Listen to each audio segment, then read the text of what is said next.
à incliner vos têtes pour invoquer la présence du Seigneur. Ô notre Dieu, créateur des cieux et de la terre, en ce matin nous voici rassemblés pour t'offrir ce culte d'adoration.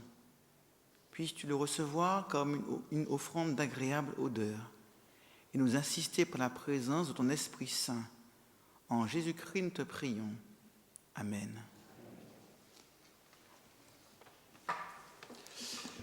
Il m'est agréable de vous accueillir tous dans ce temple ce matin, d'accueillir également nos internautes qui nous suivent par Internet. Et que cette journée soit une bénédiction pour chacun, une occasion de rencontre avec les autres, rencontre avec notre Seigneur. Je vous invite maintenant à commencer notre culte par le chant. Pour ce temps de consécration, j'ai choisi le texte tiré de 2 Chroniques 7, verset 14. « Si mon peuple, sur qui est invoqué mon nom, s'humilie, s'il prie et cherche ma face, et s'il se détourne de ses mauvaises voies, je l'exaucerai des cieux, je lui pardonnerai son péché, et je guérirai son pays. » Nous chanterons le cantique tiré du Célébron, le numéro 32, « Torrent d'amour ».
Je vous invite maintenant à la prière et pour ceux qui le souhaitent, qui le peuvent, nous nous mettrons à genoux.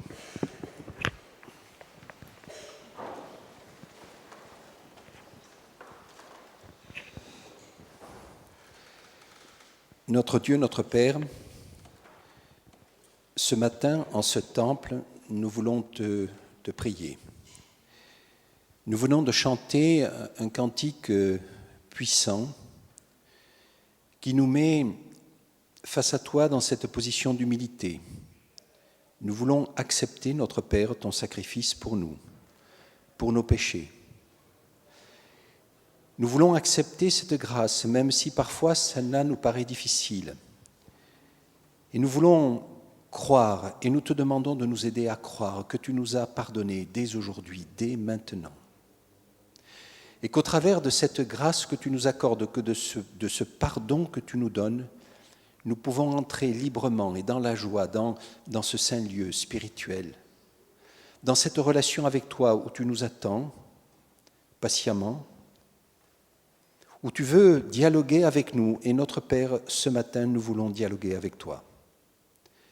Dialoguer par la prière intérieure, dialoguer par le chant, dialoguer par l'écoute, par la lecture de ta parole. Notre Père, merci de ce pardon que tu nous donnes, qu'il imprègne nos vies, qu'il les inonde de joie, spécialement aujourd'hui, en ce jour de sabbat que tu nous proposes. Nous voulons, notre Père, t'en prier au nom de Jésus. Amen.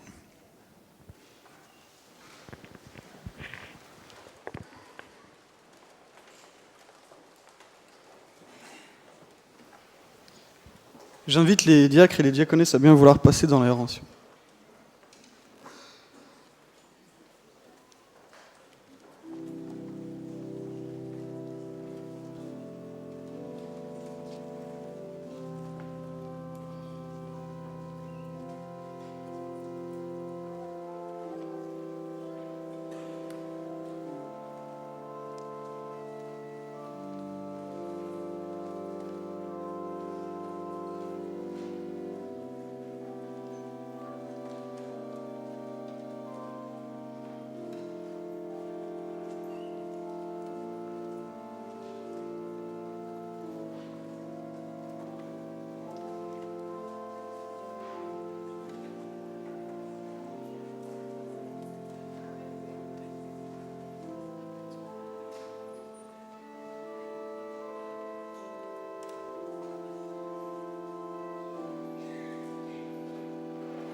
Inclinons la tête pour une prière.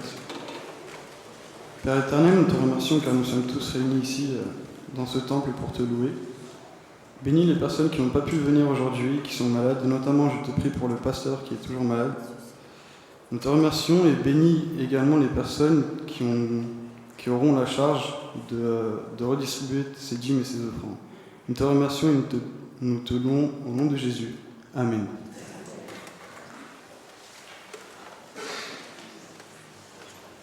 Avant d'entamer cette période de chant, vous avez peut-être remarqué que l'église est vide de nos jeunes, de nos enfants. Sachez qu'il existe pour eux, en ce moment et aujourd'hui, dans le pavillon, des cultes spéciaux pour les bourgeons, les tisons et les explos, donc de 4 à 15 ans. Donc s'il y a des jeunes dans cette assemblée, je sais qu'il y en a beaucoup, tout au moins d'esprit, mais si vous avez cet âge, n'hésitez pas à envoyer vos enfants là-bas. Et si vous en voyez venir, dites-leur que des cultes spéciaux les attendent. C'est important pour eux de suivre un enseignement qui soit adapté à leur niveau. Merci. Il est vrai que les bancs sont un peu clairsemés, comme les jeunes sont à côté. Le moment est venu pour nous d'exprimer notre reconnaissance et j'espère que nous allons chanter de tout cœur. Néanmoins, même si nos jeunes sont à côté, nous pouvons exprimer notre reconnaissance à Dieu pour tout ce qu'il a fait pour nous. Nous commencerons par le cantique 34 du Célébrons. On se lève, merci.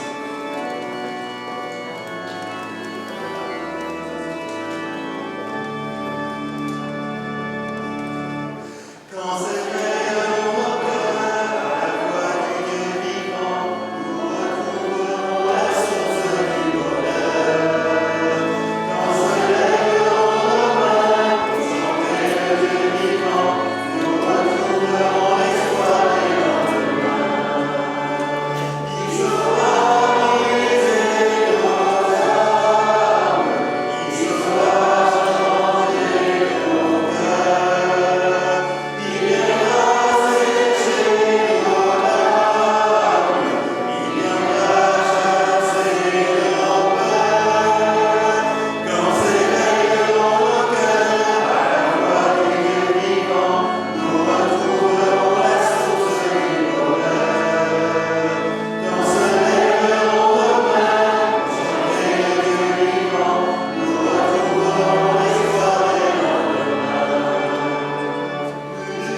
la Genèse 28, versets 1 à 4. Isaac appela Jacob, le bénit, et lui donna cet ordre. Tu ne prendras pas une femme parmi les filles de Canaan. Lève-toi, va à Padan Aram, à la maison de Bethuel, père de ta mère, et prends-y une femme d'entre les filles de Laban, frère de ta mère. Que le Dieu Tout-Puissant te bénisse, te rende fécond et te multiplie, afin que tu deviennes une multitude de peuples. Qu'il te donne la bénédiction d'Abraham à toi et à ta postérité, avec toi, afin que tu possèdes le pays où tu habites comme étranger et qu'il a donné à Abraham. Amen.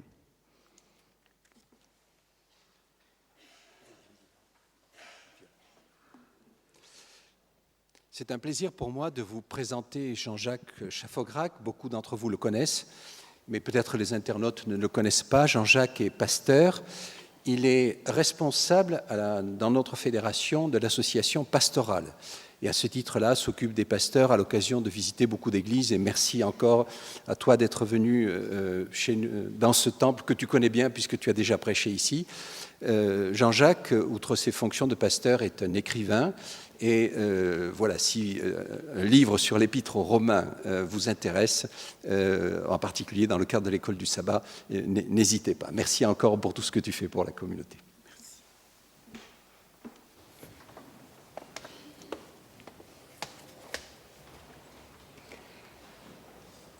Bonjour à tous. Je remercie Patrick pour sa présentation. C'est un plaisir pour moi en ce matin d'être présent parmi vous pour partager ce temps d'adoration, temps de partage de la parole. Je suis convaincu que Dieu a une bénédiction spéciale pour chacun d'entre nous en ce matin. D'ailleurs, Dieu est un Dieu qui aime bénir. Lorsqu'il créa Adam et Ève, l'une des premières choses qu'il fit fut de bénir Adam et Ève. Le texte biblique nous dit « Dieu les bénit ». Et d'ailleurs, lorsque Noé sortit de l'arche, là encore, Dieu va bénir Noé et sa famille. Lorsqu'il appellera Abraham, il aura l'occasion de bénir Abraham. Il aura l'occasion de réitérer cette bénédiction pour Isaac. Quant à Jacob, lui, il fut béni, non pas simplement une fois, 2 fois, ni même 3 ou 4 fois, mais il fut béni à 5 reprises.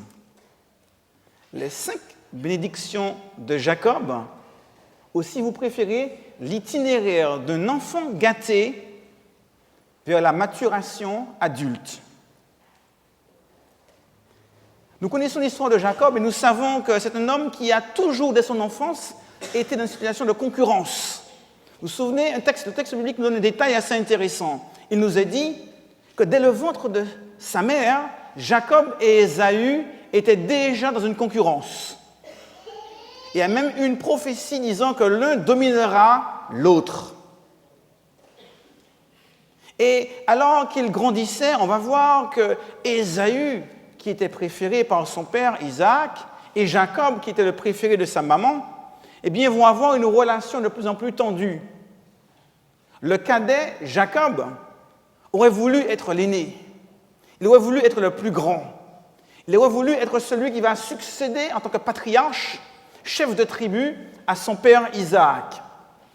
Et il va chercher toutes sortes d'astuces afin de parvenir à ses fins. Et nous connaissons très bien l'épisode où il a l'occasion de négocier le droit d'aînesse de son frère pour un plat de lentilles. Jusqu'au jour où Isaac, vieillissant, s'apprête à transmettre sa bénédiction à ses enfants. Et c'est là que la maman de Jacob entre en jeu. Et tout un stratagème sera mis en place pour que Jacob puisse usurper la bénédiction que Isaac avait décidé d'accorder à Ésaü. Vous connaissez très bien le récit, comment Jacob va prendre un bouc, va se revêtir de la peau de ce bouc, va mettre les vêtements de son frère, ira vers son père pour lui dire « C'est moi, Ésaü, je t'apporte ce plat, ce mets, ce gibier que j'ai chassé. afin que tu puisses le consommer comme tu m'en as demandé. Vous imaginez un petit peu la tension qu'il y avait entre Jacob et son père Isaac. Il se dit, si jamais il découvre la supercherie, eh bien, cette bénédiction se transformera en malédiction. Il ne croyait pas si bien dire d'ailleurs. Et on va voir comment son père va hésiter. Oui, ta voix est la voix de Jacob, mais quand je te touche, eh bien, c'est comme les poils d'Ésaü. Surprenant quand même, hein? Il touche la peau du bouc et reconnaît son fils Ésaü. Il devait être drôlement poilu. Il se dit, si mon oreille me dit quelque chose, et si mon toucher me dit autre chose, je vais faire appel à un troisième sens, mon odorat. Viens m'embrasser, mon fils. Et lorsqu'il prend son fils dans ses bras, il prend l'odeur du bouc, il reconnaît l'odeur de son fils.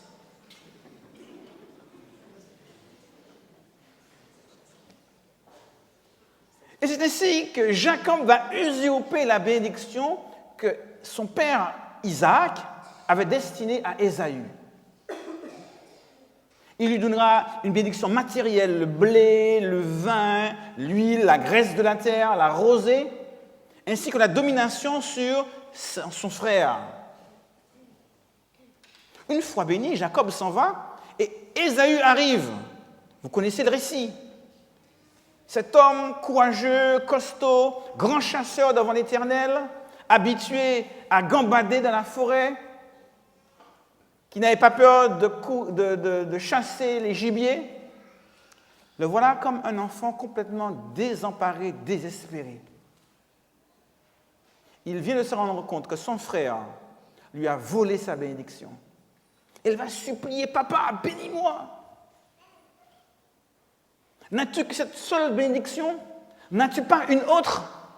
Ne peux-tu pas me bénir d'une autre bénédiction?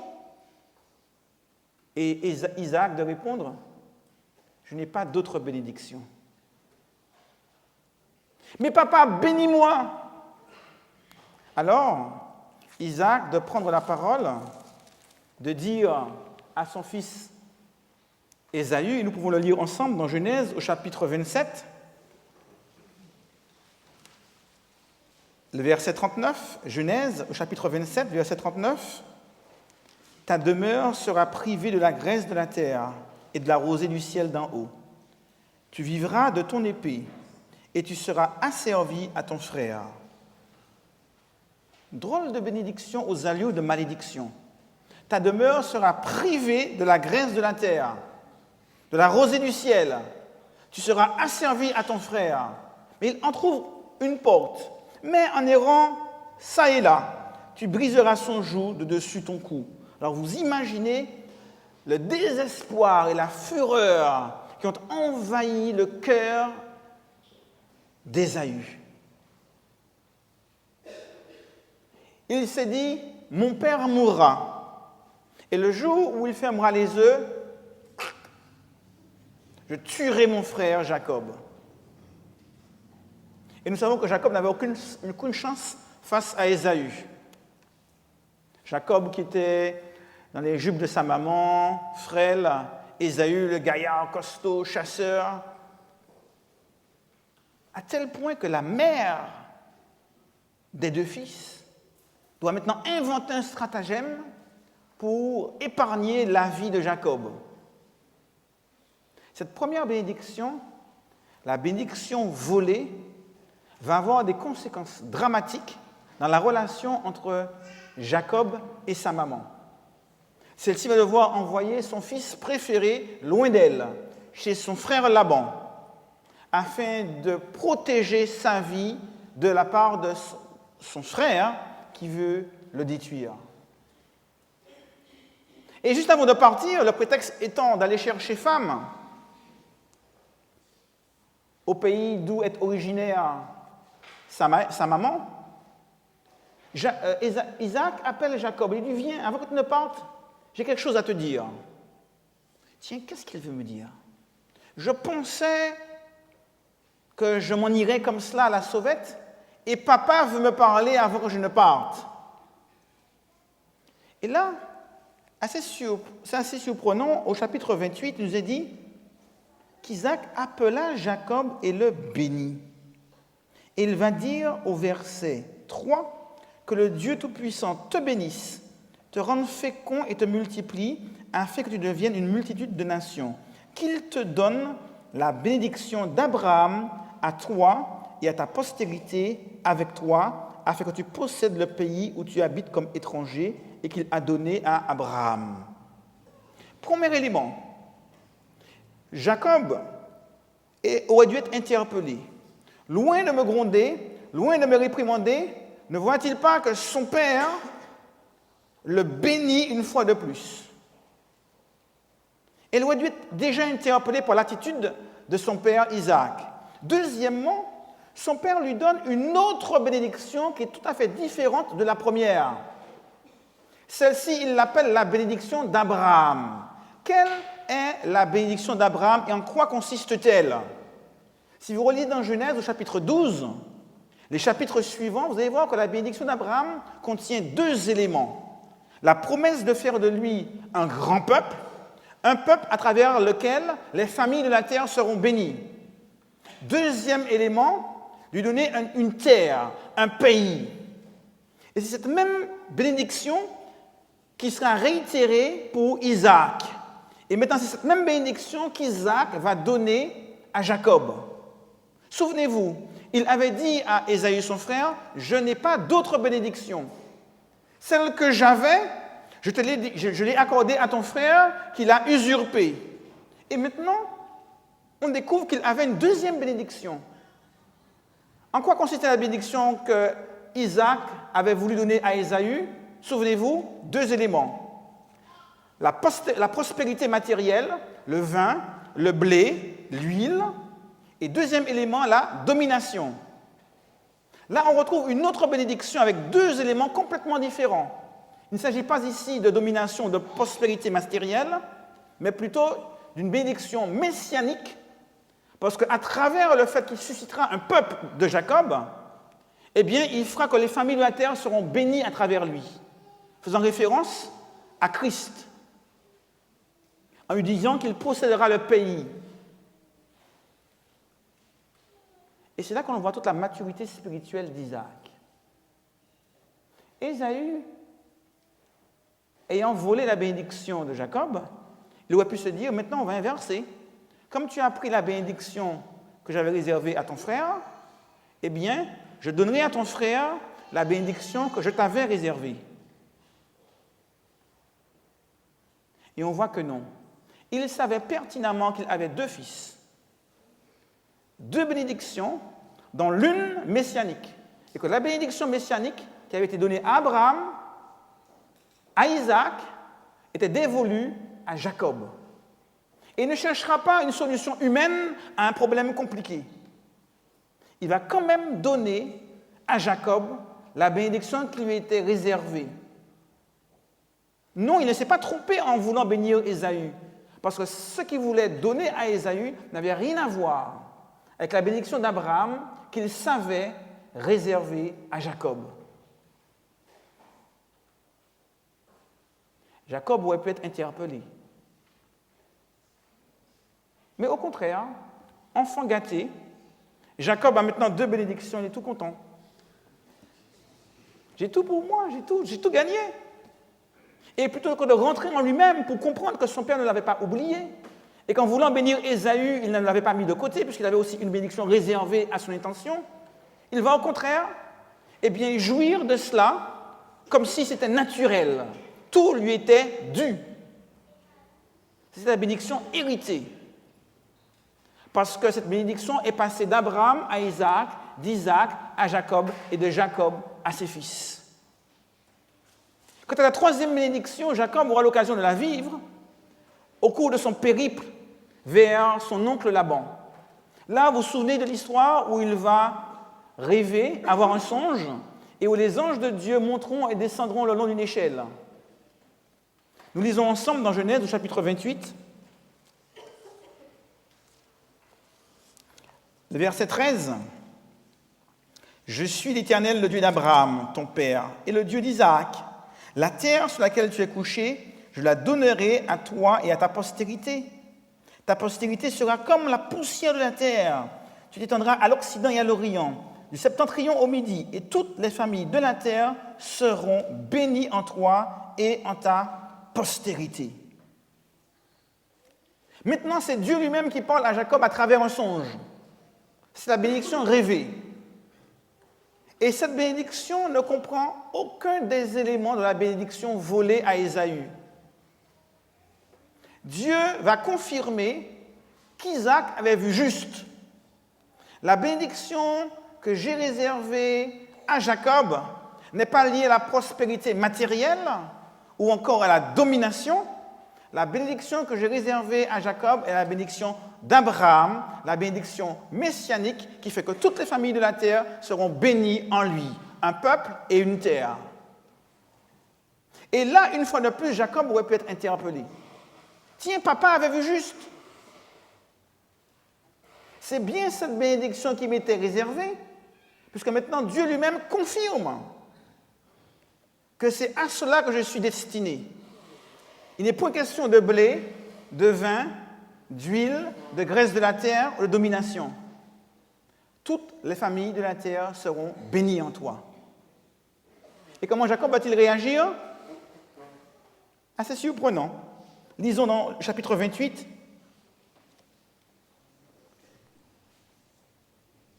Alors, au verset 20, Jacob fit un vœu en disant « Si Dieu est avec moi et me garde pendant ce voyage que je fais, s'il me donne du pain à manger et des habits pour me vêtir, et si je retourne en paix à la maison de mon père, alors l'Éternel sera mon Dieu. » Wow! Jacob est en train de dire que l'Éternel n'est pas son Dieu. Jacob est en train de dire qu'il n'a pas fait le choix de prendre le Dieu de ses pères pour son Dieu. Si, à condition, je réfléchis, on est dans la négociation, on fait un deal. Si tu fais ceci, si tu fais cela, si tu me bénis, si tu me protèges, si tu me donnes de la nourriture, des habits, on voit encore le caractère matérialiste des choses. Alors, et seulement alors, je te prendrai pour Dieu. Jacob, qui à ce moment-là est âgé à peu près de 45 ans, est un inconverti. Il ne connaît pas le Dieu de ses pères, il ne l'a pas encore accepté. Et vous connaissez tous les périples que Jacob vivra en allant chez son oncle Laban, où entre lui et Laban, il y aura une confrontation qui sera de plus en plus terrible, et où les choses ne manqueront pas de dégénérer. C'est à qui trompera le plus l'autre? Laban cherchant à tromper Jacob, Jacob cherchant à tromper Laban, jusqu'à ce que les choses parviennent à un stade où il n'était vraiment plus possible de continuer. Et vous connaissez le récit, comment Jacob va décider de rentrer chez son père. Là encore, il va partir de manière pas très honnête. Il va s'enfuir, dirons-nous. Et Laban, qui se sent spolié de ses enfants, de ses petits-enfants, de sa richesse, ce grand chef de tribu qui voit une partie significative de son clan s'en aller, est décidé à ramener Jacob, ses filles, ses petits-enfants et toutes les richesses qui appartenaient à Jacob. Réunissant une armée, il va se mettre à la poursuite de Jacob. Et c'est là que Jacob va prendre conscience qu'il y a une situation terrible. Dieu mettra la main pour épargner Jacob et dira à Laban de ne pas toucher à Jacob. Mais là, Jacob est conscient que maintenant il est pris entre deux feux. Vous vous souvenez du contrat, de l'alliance, on en reparlera cet après-midi, pour ceux qui viendront, que Laban a établi avec Jacob. Et nous pouvons lire cette alliance dans Genèse au chapitre 31, au verset 52. Ils établissent un monceau, un monument, et là, Laban dit à Jacob, que ce monceau soit témoin et que ce monument soit témoin, que je n'irai point vers toi au-delà de ce monceau et que tu ne viendras point vers moi au-delà de ce monceau et de ce monument pour agir méchamment. Tiens, ce n'est pas une alliance, ce n'est pas un pacte de paix. C'est un modus vivendi pour essayer de sauvegarder ce qui peut encore l'être. Autrement dit, je n'irai pas au-delà pour te faire du mal. Par contre, si tu viens chez moi, je ne te promets rien. De même, tu ne viendras pas chez moi pour me faire du mal. Par contre, si je viens vers toi, c'est à mes risques et périls. Ils vont dresser une frontière rouge pour essayer de survivre en situation de crise et de guerre, pour ne pas parvenir à l'autodestruction. On en compte souvent dans les familles d'ailleurs. Reste dans ton camp, je reste dans mon camp. Par contre, si tu te mêles de mes affaires, alors là, ça va mal se passer. Chacun chez soi, chacun dans son domaine. Ce n'est pas la paix. C'est une tentative d'éviter la guerre totale. Et maintenant, Jacob se retrouve coincé. S'il retourne en arrière, Laban lui a promis qu'il ne lui promet pas qu'il ne sera pas asservi. S'il va en avant, il sait qu'il y a le danger de son frère aîné et on lui a dit qu'il vient à la tête d'une armée de plusieurs centaines d'hommes. Pour la première fois de son existence, Jacob est dans une situation où il ne peut plus fuir. Il avait fui la maison de son père. Là maintenant, il fuit la maison de son oncle Laban. Et maintenant, il est entre les deux feux. L'oncle derrière, le frère devant. Dans un cas comme dans l'autre, il est coincé. Pour la première fois, Jacob va rechercher l'Éternel. Il se souvient maintenant qu'il y a un Dieu. Et alors qu'il est paisiblement dans la nuit, à méditer, à prier, à rechercher Dieu, Dieu visite Jacob. Comment reconnaît-il la présence divine? Je n'en sais rien. Le texte biblique nous dit qu'il va lutter avec Dieu. Je ne te laisserai pas partir que tu ne m'aies béni. Mais Jacob a été béni la première fois, la bénédiction volée. Il a été béni une deuxième fois, la bénédiction d'Abraham, la bénédiction héritée. Il a été béni une troisième fois, la bénédiction rêvée. Et il ressent encore le besoin d'être béni. Parce qu'il est conscient qu'une bénédiction ne peut se voler. Elle ne peut simplement être héritée. Et on ne peut la mériter si on la prend au conditionnel. Si, alors tu seras mon Dieu. Il prend conscience à ce moment-là, 20 ans plus tard, qu'il est temps pour lui de se positionner par rapport à ce Dieu. Et il va lutter avec le cri du désespoir. Je ne te laisserai pas partir que tu ne m'aies béni. Paradoxe de l'histoire. 20 ans plus tard, c'est son frère Ésaü qui pleurait pour dire à son père, bénis-moi, bénis-moi, j'ai besoin de cette bénédiction. Et là maintenant, c'est au tour de Jacob de supplier son Père céleste en lui disant, bénis-moi, j'ai besoin de cette bénédiction, je ne te laisserai pas partir que tu ne m'aies béni.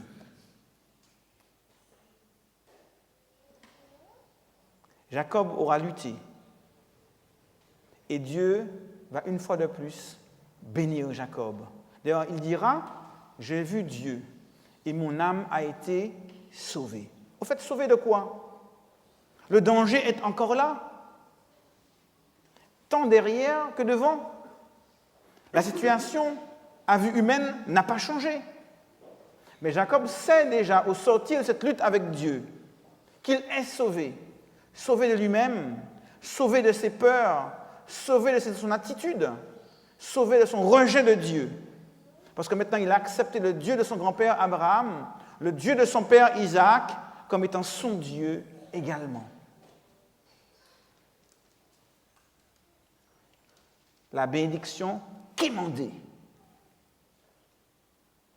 au sortir de cette lutte avec Dieu, cette bénédiction qu'il a quémandée, Jacob maintenant est prêt à aller vers son frère.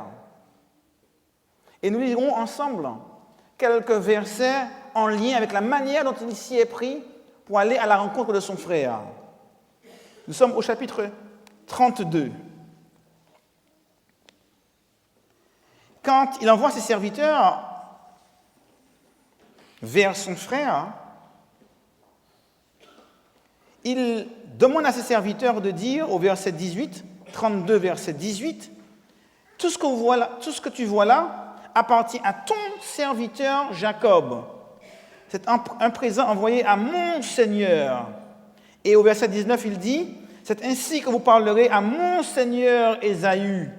Voici ton serviteur Jacob. » Si vous lisez au verset 5 du chapitre 33, dernière phrase, ce sont les enfants que Dieu a accordés à ton serviteur. Et remarquez, Jacob, en allant vers son frère, va se prosterner 7 fois. 33, verset 3. Au verset 6, on nous dit que les servantes s'approchèrent, leurs enfants, elles se prosternèrent. Léa, ses enfants s'approchèrent, se prosternèrent. Joseph et Rachel s'approchèrent et se prosternèrent. Pourquoi? Ils veulent trouver grâce aux yeux de mon Seigneur, le verset 8. Au verset 13, Jacob parle à Ésaü et dit « Mon Seigneur », au verset 14, « que mon Seigneur prenne le devant sur son serviteur ». Verset 14, « jusqu'à ce que j'arrive chez mon Seigneur ». Vous avez remarqué? Jacob ne cesse d'appeler son frère « mon Seigneur » et il se présente à son frère comme le serviteur. Et pour le signifier dans les gestes, il va se prosterner, lui, ses femmes, ses enfants, ses serviteurs. Tiens, Jacob est-il en train d'essayer d'user de flatterie pour pouvoir obtenir les grâces de son frère Ésaü? Point du tout. Réfléchissez. En quoi consistait la bénédiction d'Ésaü? 2 éléments, avons-nous dit. Le premier élément, la prospérité matérielle, le blé, le vin, l'huile, la graisse de la terre. Deuxième élément, la domination. Jacob va faire en présent à son frère plusieurs troupeaux. Jacob est simplement en train de remettre à Ésaü la bénédiction qu'il lui avait volée. J'ai voulu être calife à la place du calife. J'ai voulu être le plus grand. Toute ma vie, j'ai lutté pour prendre la suprématie. J'ai voulu prendre ton droit d'aînesse. J'ai voulu usurper ta bénédiction. J'ai voulu être l'aîné à la place de l'aîné. D'ailleurs, Dieu t'avait promis la postérité matérielle et à moi, la bénédiction messianique. Jacob n'avait que faire de la bénédiction messianique jusqu'à ce jour. Tout ce qui l'intéressait, c'est la prospérité matérielle. Pour la première fois, après sa rencontre avec Dieu, Jacob est dans l'état d'esprit nécessaire pour dire « Je veux rentrer dans le projet de Dieu pour moi ». Alors cette bénédiction matérielle, Ésaü, je veux te la rendre. La domination, Ésaü, je te la rends. J'accepte maintenant d'être ton serviteur et de me soumettre à toi. Le pardon, ce n'est pas simplement une parole. Le pardon se manifeste aussi en acte. Et Jacob va rendre à Ésaü la bénédiction qu'il lui avait volée. D'ailleurs, lorsque Ésaü, qui lui-même était très riche, lui dit « Non, je n'ai pas besoin de tout ça. Moi-même, je suis très riche. » Il avait toute la richesse de son père en tant qu'aîné. Jacob va insister. « Si j'ai trouvé grâce à tes yeux, alors accepte. Je veux te rendre la bénédiction que je t'avais volée. » Elle dira, j'ai regardé ta face comme on regarde celle de Dieu. Parce qu'il avait vu dans le regard de son frère Ésaü. Il avait vu dans le regard de son frère Ésaü le regard de Dieu qui, quelques instants plus tôt, l'avait accepté, pardonné, consolé. Jacob est maintenant prêt pour entrer dans le projet de Dieu. Il n'est plus simplement de manière égoïste intéressé par la richesse, Il est maintenant prêt à dire, Dieu, je veux rentrer dans le projet que tu as prévu pour moi, afin que toutes les familles de la terre soient bénies en moi. Et Jacob, sous l'invitation divine, va vivre la 5e et dernière bénédiction, la bénédiction confirmée à Bethel, où là, il élèvera un autel en l'honneur de l'Éternel, pour signifier qu'il avait accepté de vivre selon le plan de Dieu. Jacob avait à ce moment-là 65 ans. Jacob s'est converti à l'âge de 65 ans. Il a cheminé comme un enfant gâté pendant toutes ces années, jusqu'à ce qu'il découvre l'importance de donner à Dieu la première place dans sa vie. Et lorsque je considère l'histoire de Jacob, cela me remplit d'espoir. Parce que si Dieu a été si persévérant avec Jacob, il peut l'être pour chacun d'entre nous. Et ce même Dieu qui a béni Adam et Ève, ce même Dieu qui a béni Noé, ce même Dieu qui a béni Abraham, Isaac, Jacob, est encore ce Dieu qui aujourd'hui veut vous bénir, veut me bénir, veut bénir chacun d'entre nous, parce que Dieu est le Dieu des bénédictions. Et c'est à travers ces bénédictions qu'il manifeste son amour pour chacun d'entre nous. Puisse l'itinéraire de cet homme être pour nous source d'inspiration, afin que nous puissions comprendre que Dieu aussi a un projet pour nous, et que ce projet qu'il a pour nous, si nous voulons rentrer dedans, si nous voulons le faire nôtre, alors se manifestera en de multiples bénédictions réservées pour ses enfants, parce qu'il nous aime. Amen.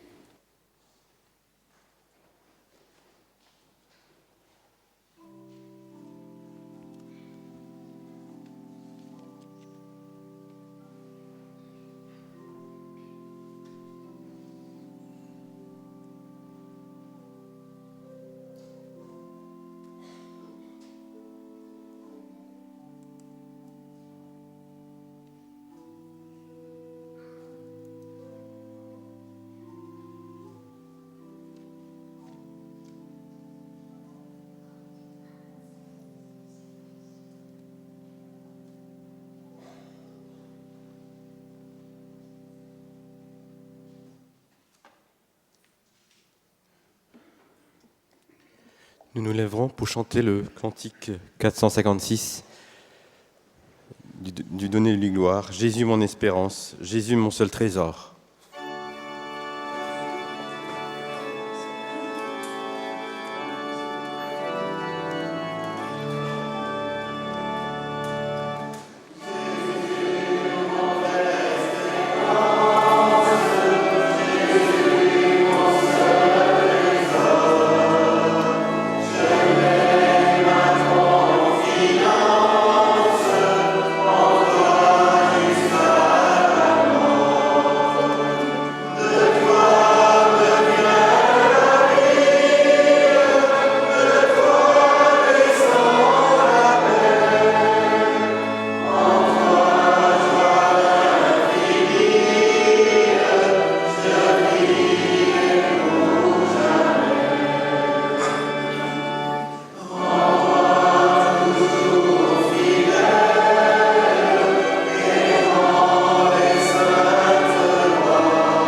Je vous invite à la prière. Seigneur éternel, bon Père céleste, tu nous as rappelé, bon Père, que tu es un Dieu qui veut bénir. Tu es un Dieu qui, depuis ta création jusqu'à maintenant, a toujours béni et tu souhaites continuer à le faire pour chacun d'entre nous.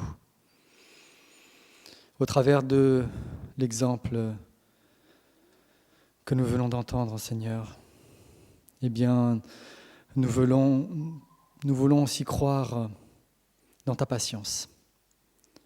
Tout comme Jacob a mis beaucoup de temps avant de te découvrir, nous voulons également espérer, croire, te prier pour être dans ce cheminement. Non pas rechercher les bénédictions matérielles ou les bénédictions que nous voulons, que nous croyons être bonnes pour nous, mais celles que tu nous promets, celles que tu nous destines. Bon Père Céleste, transforme-nous, aide-nous à comprendre et aide-nous, Seigneur, à être des lumières dans ce monde, comme tu le souhaites. C'est notre prière ce matin pour chacun d'entre nous, au nom et par les mérites de ton Fils Jésus-Christ. Amen.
Que notre Seigneur Jésus-Christ lui-même et Dieu notre Père, qui nous a aimés et qui nous a donné par sa grâce une consolation éternelle et une bonne espérance, console vos cœurs et vous affermisse en toute bonne œuvre et en toute bonne parole. Amen.